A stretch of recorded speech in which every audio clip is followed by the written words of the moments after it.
The CEO of Airtel Nigeria, Mr. Carl Cruz, represented by Mr. Femi Adeniran, the Human Resource Director, Mrs. Adebimpe Ayo Elias, and all other directors here.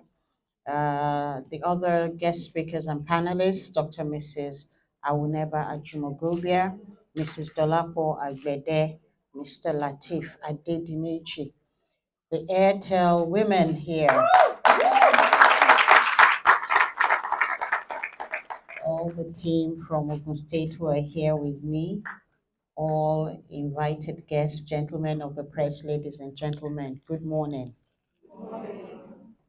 It's my pleasure to be here today to commemorate International Women's Day with Airtel Women. I commend the management of Airtel Nigeria Networks, led by the MD CEO, Mr. Carl Cruz, for organizing this event to celebrate and honor the exceptional women of Airtel. International Women's Day is celebrated annually on the 8th of March as a global reminder of the remarkable contributions made by women throughout history. It's a day to renew our commitment to empowering and uplifting women, enabling us to break barriers, smash glass ceilings, and unite as change agents. As one of 9 female deputy governors in Nigeria and the third female deputy governor in Ogun State, I'm standing on the shoulders of courageous women who left the door ajar for us to walk through. And I celebrate the achievements of strong, determined, and trailblazing women who paved the way for the opportunities we are enjoying today. This year, the theme for International Women's Day is Invest in Women, Accelerate Progress, with the campaign theme being Inspire Inclusion. Why do we need to inspire inclusion? Inspiring inclusion is about promoting diversity, equality, and acceptance in all aspects of society. It encourages people to embrace and appreciate the differences that exist amongst individuals, regardless of their race, religion, gender, or disability. Our focus today is on gender equality, on women inclusion in the workplace.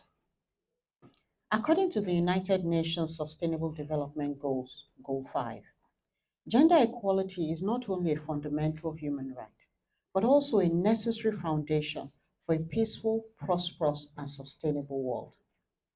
One of the targets of SDG 5 is to ensure women's full and effective participation and equal opportunities for leadership at all levels of decision making in political, economic, and public life.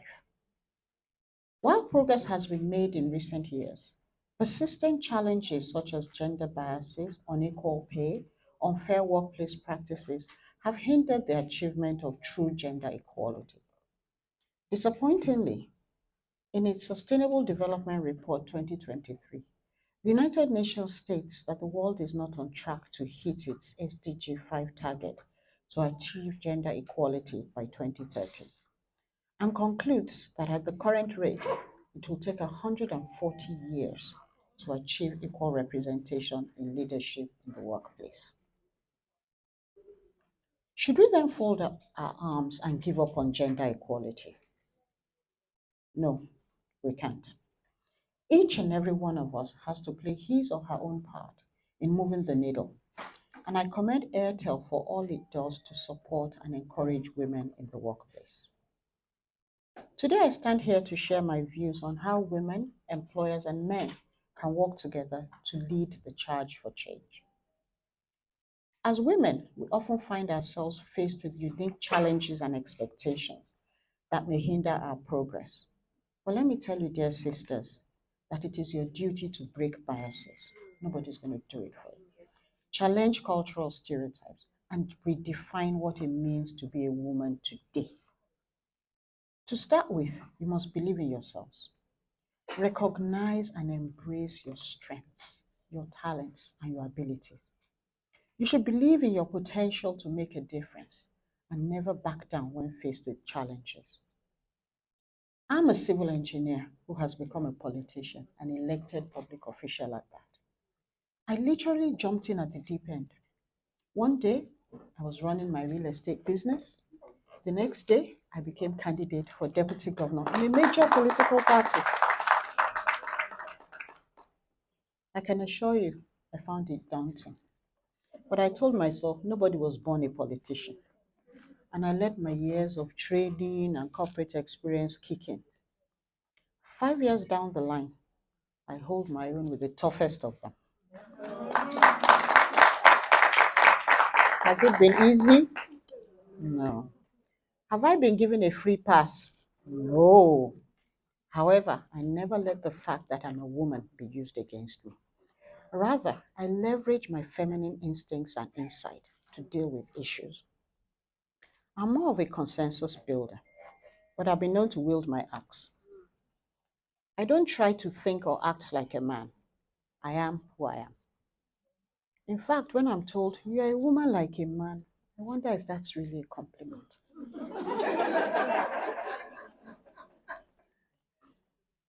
Furthermore, it's vital we support and uplift one another. As women, we shouldn't be competitors, but allies and collaborators. Let's celebrate the achievements of our fellow women and uplift them when they stumble, just as we expect other women to be there for us. Collaboration rather than competition will strengthen our cause and accelerate our progress. Remember, behind every successful woman is a tribe of other successful women who have her back.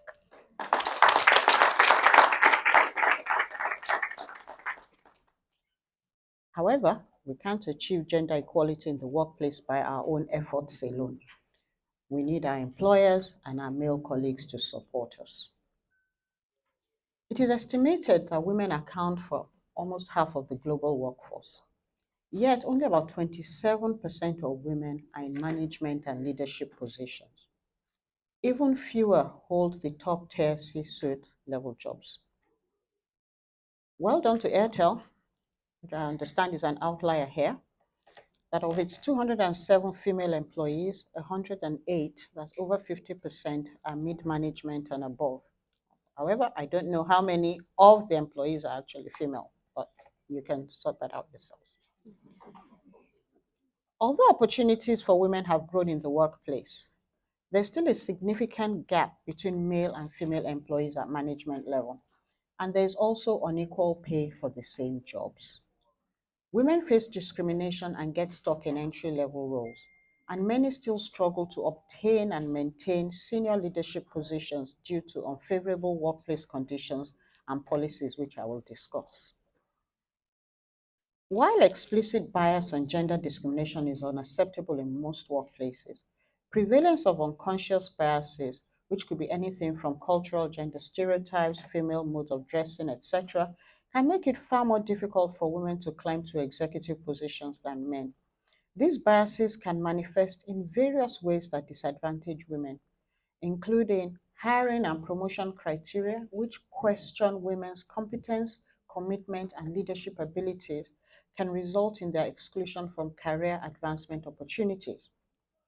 Performance evaluations, where women may face higher standards or subjective assessments based on stereotypical expectations of gender roles, such as being nurturing and communal rather than assertive and competitive. Assignment of less challenging and less high profile tasks based on perceptions of women's abilities, leading to reduced career enhancing opportunities for skill development.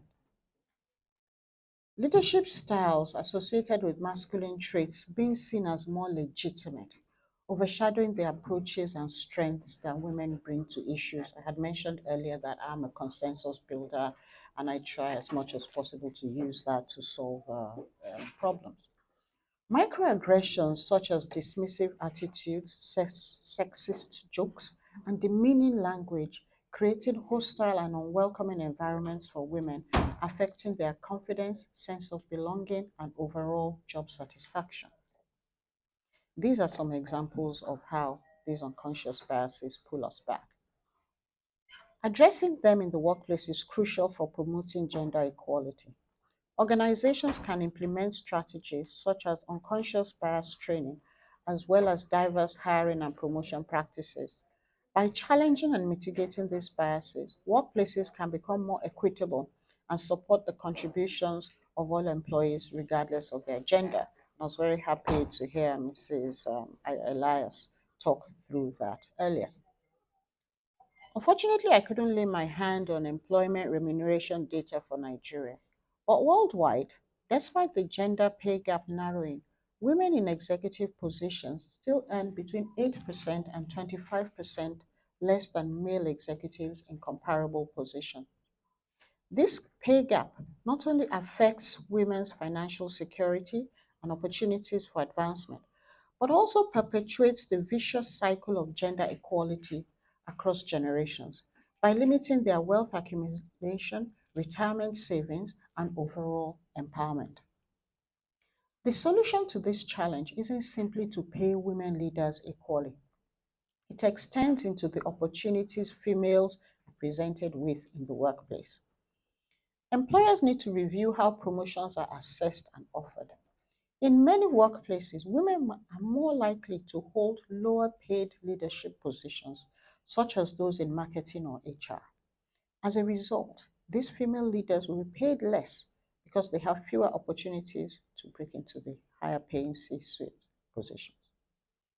To combat the gender pay gap, companies need to welcome women at all levels of leadership, including the top of the corporate ladder.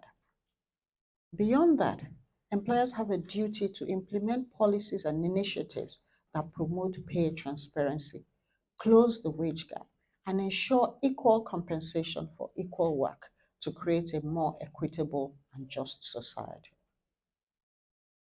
Employers can also play a crucial role in preventing gender equality in the workplace by creating policies that address female specific issues. Fair and flexible maternity leave policies that provide adequate time off for new mothers should be paid for. Job protection and return to work support, such as providing workplace creches, should be available. However, time lost due to maternity leave almost always allows men to have an advantage over women. And employers like Airtel should encourage shared parental leave. I hear 5 days and 10 days, but I think you should do more and promote its uptake. In addition, flexible work arrangements such as flexible working hours, remote work options, job sharing allow women to balance their personal and professional responsibilities and reduce workplace barriers for advancement. At the other end of their career, as women approach the menopause, employers must recognize and address it as a workplace issue by providing resources and support to women going through this transition. This can include education and awareness programs, access to confidential medical support, flexible working arrangements, and adjustments to accommodate symptoms such as hot flushes or fatigue. By addressing female specific issues such as this, employers create a supportive work environment that promotes gender balanced leadership, encourages open dialogue on gender issues, and establishes zero tolerance for harassment or discrimination, thus reducing gender inequalities in the workplace. Ladies and the few gentlemen who are here, gender equality is not just an issue for women, it's a societal issue that necessitates the collective effort and engagement of all individuals. Men can help reduce gender inequalities by questioning and challenging harmful stereotypes and biases about women and gender roles, supporting women's rights and gender equality initiatives by listening to women's voices and amplifying their perspectives, by advocating for equal opportunities for women in their workplace and beyond, by investing in women's professional development and providing mentorship and sponsorship opportunities to women. On the home front, men can also challenge traditional gender norms and expectations, we hope, by striving for more equitable distribution of domestic and caregiving responsibilities. Overall, men must understand that gender equality is not about disenfranchising men, but about creating a better society for all of us. To achieve sustainable change, it is important for men to actively participate in the journey towards gender equality, as their engagement and support is vital. By working together, we can create a world where all individuals, regardless of their gender, have equal rights, opportunities. My dear sisters, all said and done, never underestimate the power of resilience. It's what got our forebears so far.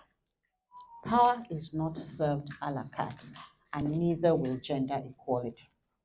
We have to fight for it. Life will present us with obstacles and setbacks, but it is how we handle them that defines us. Have the strength to navigate through challenges, regroup, and continue with renewed determination. In conclusion, let us not forget the significance of International Women's Day and its purpose, not just today, but every day. Let us use this day as a reminder of our value, our worth, and our power to create change. By believing in ourselves, supporting one another, and cultivating resilience, we can lead the charge towards a more gender equal future. Thank you to Airtel Network Limited for recognizing and celebrating the achievements of women today. Airtel Women, remember, the world needs strong women like you. Inspire inclusion, move the needle on gender equality, and create a legacy for generations to come. Thank you for your time and happy International Women's Day.